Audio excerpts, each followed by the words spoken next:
Wote tunajua, wewe polisi unajua, watu wa usalama wa taifa walioko hapa wanajua, Samia mwenyewe anajua. Hajachaguliwa na Mtanzania yoyote kuwa kiongozi wa nchi. Uongo kweli? Hakuna aliyemchagua. Kwa tuna serikali dhalimu iliyoua maelfu ya Watanzania na kujiweka madarakani. Walifanya mapinduzi ya ridhaa ya Watanzania. Katiba yetu ibara ya 8 inasema wananchi ndio msingi wa mamlaka na madaraka yote ya nchi hii, na serikali yoyote itapata ridhaa na mamlaka kutoka kwa wananchi kwa mujibu wa katiba hii. B, lengo kuu la serikali, lengo la nini kuu na uwepo wa serikali ni ustawi wa wananchi. Narudia, lengo kuu. Nikisema kuu, mzee wangu, maana yake ni lengo namba 1 litakuwa ni ustawi wa wananchi, na rasilimali za nchi yetu zote zitatumika kubadilisha maisha yako. Kwa wananchi ni msingi wa mamlaka. Kujenga nyumba unafanya nini? Unaweka msingi. Kwa hiyo wananchi ndio msingi wa mamlaka. Nyie msipokuwepo hakuna mamlaka. Mimi ni mwalimu, kwa hiyo nitafundisha taratibu na nitawauliza kama mnaelewa au hamuelewi. Kwa hiyo wananchi ndio msingi wa mamlaka. Kama hakuna wananchi, hakuna nyumba. Kwa hiyo kwa maana hiyo nyumba ndio mamlaka, lakini msingi wake ni nini? Lakini pia hiyo mamlaka lengo lake namba 1 ni ustawi wa maisha yako, na rasilimali zetu zote zitatumika kwa ajili ya kubadilisha maisha yetu. Sasa tuanze namba 1. Kama serikali imeingia madarakani bila kuwekwa na nyie, bila kupitia msingi mkuu, hiyo nyumba itasimama? Haisimami. Je, hiyo nyumba ambayo haijajengwa juu ya msingi itawajibika kwa ule msingi? Haiwajibiki. Ndio maana serikali iliyoko madarakani iliyojiweka kwa nguvu ya mtutu wa bunduki, kwa kuua watu wa kusini, mkisema hamna barabara haiwasikilizi. Nasema uongo ukweli? Ndio maana watu wa kusini mkisema hamna maji haiwasikilizi, kwa sababu hamjaiweka. Serikali ikiwekwa na wewe kwa kura yako, wewe ndio umeiajiri. Kwa hiyo serikali inakusikiliza wewe ndio bosi wa serikali. Usipoiweka wewe, haikusikilizi. Ndio maana nyie mna watu wanaitwa wenye viti wa vijiji, wenye viti wa vitongoji, madiwani, wabunge. Wanawasikilizani nyie? Huyo mbunge wa hapa anaitwa nani? Anaitwa nani? No, mnamjua. Yupo, si ndio? Yupo. Hana uhalali, hajachaguliwa, hamkupiga kura, yote tunayajua. Lakini anaitwa nani? Sijawahi mimi kumsikia, kwa ukweli wa Mungu kabisa. Nilikuwa hapa siku ya kumzika mzee Bwege. Wangapi mlikuwepo? Nafikiri wote tulikuwepo. Nilisema hapa, si ndio, kwamba mimi simjui. Na ukiwa mwanasiasa kama ufahamiki, wewe mwanasiasa takataka tu. Kwa sababu kazi ya mwanasiasa pale bungeni, Mnyika anajua, mimi na Mnyika tumekuwa bungeni, tumekuwa na mzee Bwege. Kila kiti cha mwanasiasa imewekwa maiki pale. Kazi yake nini? Kusema. Na ndio maana marehemu mzee Bwege, ulikuwa ukienda Tarime, jina la Bwege lipo na Kilwa inasikika. Ukienda Tunduma, Bwege anafahamika. Ukienda Kigoma, Zanzibar, mpaka Kenya, Bwege anafahamika. Kwa nini? Kwa sababu alitokana na nyie na aliwawakilisha. Wakati mgumu kabisa wa Magufuli, ambaye alikuwa akipita majani yanatikisika, wabunge wengi walikunja mkia wakaingiza huko.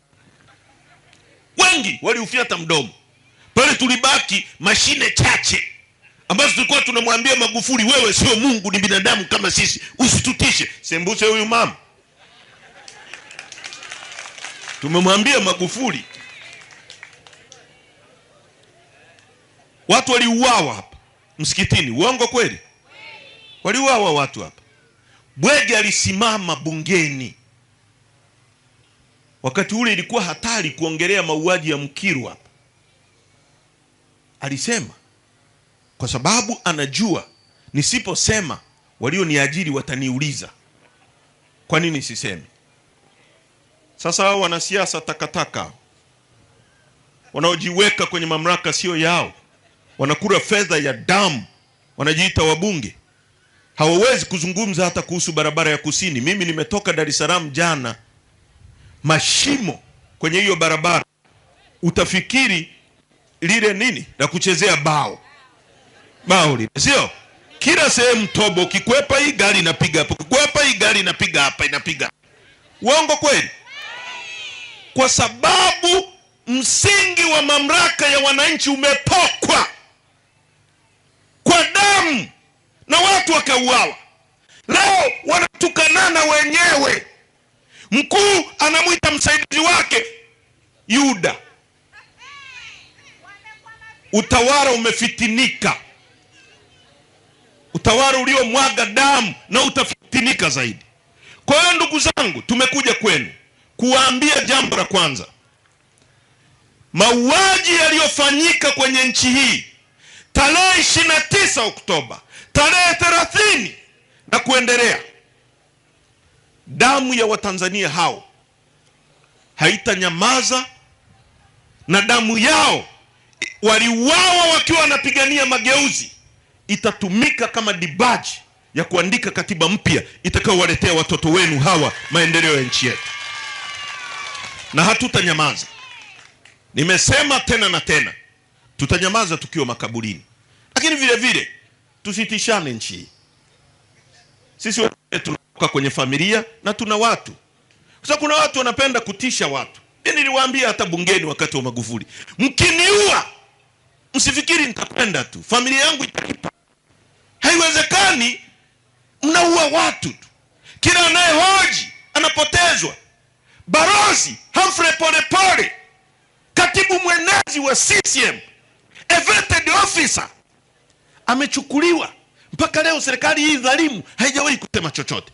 Sisi Polepole sio mwenzetu. Lakini sheria za nchi hii ziko wazi. Kama unakosa, ukamatwe na askari, wakuambie kosa lako ni nini, upelekwe mahakamani, ushtakiwe. Kama unafungwa, ufungwe, familia yako ijue baba yetu yuko pale anatumikia kosa hili. Fikiria. Hebu wewe mama fikiria. Wewe mzee, kijana ulioko hapa fikiria. Unakwenda nyumbani, baba yako anachukuliwa, anaondoka. Hujui amekufa, hujui yuko hai, uomboleze, ulie, ufanye nini? Hebu fikiria. Ile anguish ambayo familia inawekwa ndani yake. Fikiria. Tulimzika hapa mzee Bwege. Wote tunajua kwamba hapa amezikwa mzee Bwege. Mungu alivyotuumba, tumesahau, tunaendelea. Tutamkumbuka kwa sababu tunajua alipo. Fikiria mzee Bwege angepekwa. Leo hali ya watu wa Kilwa ingekuwaje? Mnafikiria sio atarudi? Sijui yuko hai. Fikiria mama yake Polepole. Fikiria mke wa Mdude Nyagali. Fikiria mama, mtoto mmoja anaitwa Deogratius Soka, mwenyekiti wetu wa vijana Temeke. Babake amekufa, akamwacha mama yake. Siku mama yake anajifungua akafa, yule mtoto akabaki peke yake kutoka kwenye hilo tumbo. Amelelewa na bibi yake, amekuwa, amekuja ametekwa. Bibi yake analia, anasema jamani, niliachiwa. Hii ni alama ya mtoto wangu.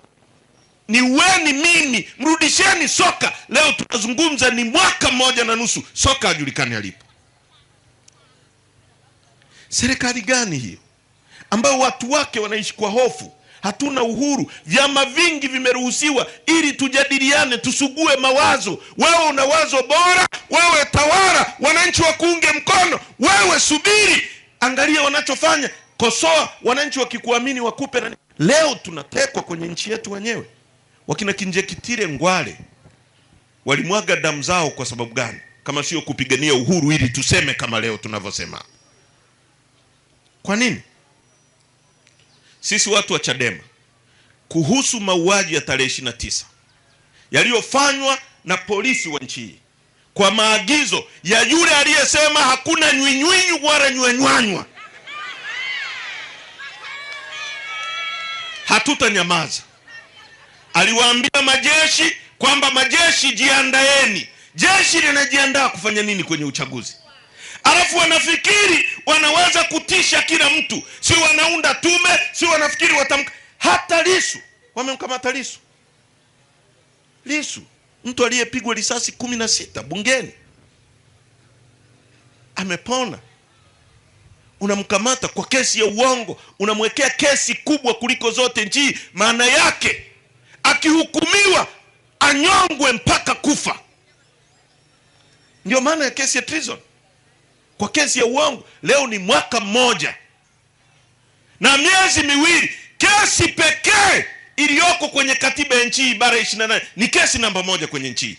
Dunia nzima inajua, hata nyie mnajua. Wangapi hapa mnaweza kusema Lissu alikuwa na kosa la uhaini? Wangapi mnasema kosa la Lissu ni la uongo? Nyosha mkono tuone. Nyosha mkono tuone. Kama Tanzania nzima inaelewa kwamba kosa la Lissu ni la kubambikiziwa, ni la uongo, ni kesi ya uongo, leo mwaka mmoja na miezi miwili yuko ndani.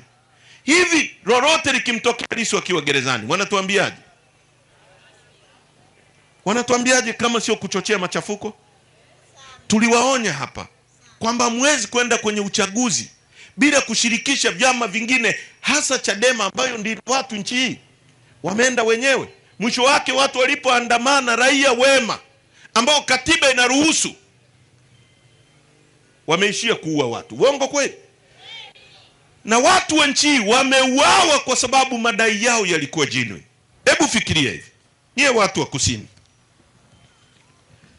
nataka nizungumze kuhusu nyie, kwa sababu miongoni mwa mambo waliosema kwamba watu waliandamana kwamba kwa sababu walilipwa kuandamana. Walilipwa kufanya nini? Kuandamana. Sasa nyie watu wa kusini, nataka tushauriane. Je, ni kweli watu walilipwa au wana sababu za msingi?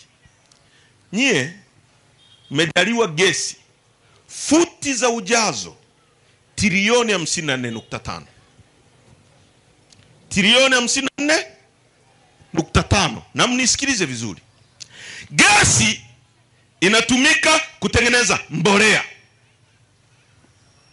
Mbolea hizi tunazoweka kwenye mazao, sio?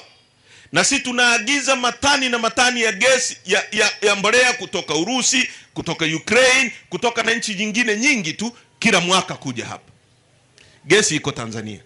Gesi inatumika kama nishati kutengeneza umeme. Gesi inatumika kama nishati, inaweza ikabadilishwa ikawekwa kwenye mitungi, nishati ya kupikia. Gesi inatumika kutengeneza dizeli. Gesi inatumika kwenye vitu kibao kwenye dunia hii. Kwa gesi ni rasilimali muhimu sana kwenye uendeshaji na uwepo wa binadamu, kwenye magari, kwenye nyumba, kwenye kila kitu gesi inatumika. Mwaka 2013, kwa sababu kama alivyosema upanga wa Saidina Ali, binadamu wanasahau. Kazi yetu kukumbushana. Wakati gesi inatoka kusini haitoki, wangapi wanakumbuka lile jambo? Inatoka haitoki, wangapi wanakumbuka? Nyosha mkono tuone. Pinda akasimama bungeni akasema, jamani huku wameumiza watu, huku Mtwara huku na huku. Wakasema gesi hii muiruhusuni itoke, kwa sababu hii Mtwara na Lindi inaenda kuwa Dubai ya Tanzania kwa sababu ya utajiri wa gesi. Na Kikwete akasema hivyo. Uongo kweli?